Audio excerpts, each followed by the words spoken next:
Another legend of rock has taken his final bow.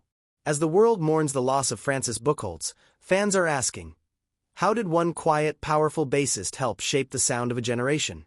On January 22, 2026, the music world was shaken by the news that Francis Buchholz, the former Scorpions bassist, had passed away at 71 after a private battle with cancer.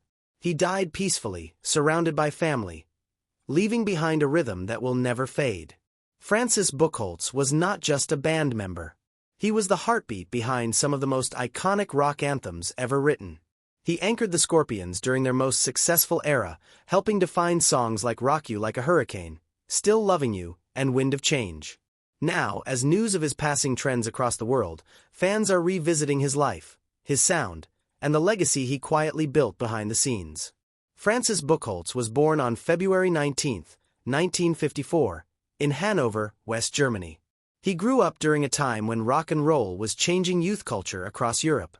By age 15, he was already performing publicly. Music wasn't just a passion. It was his language.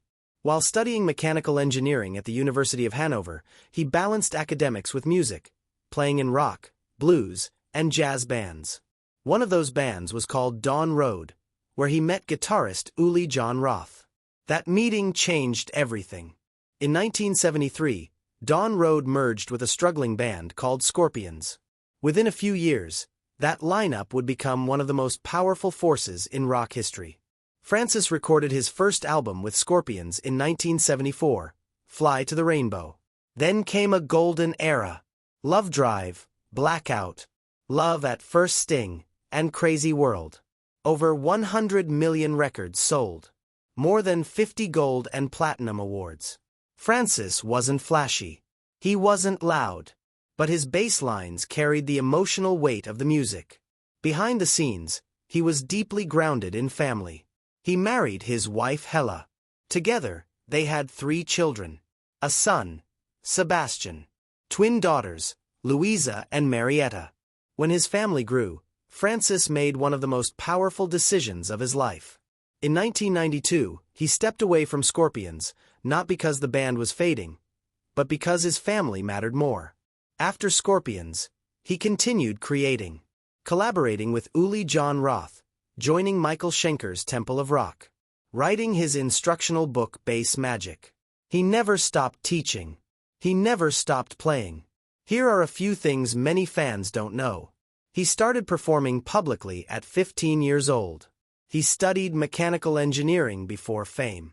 He helped bridge hard rock and mainstream music. He founded a sound and lighting company. He left a legendary band to be a present father.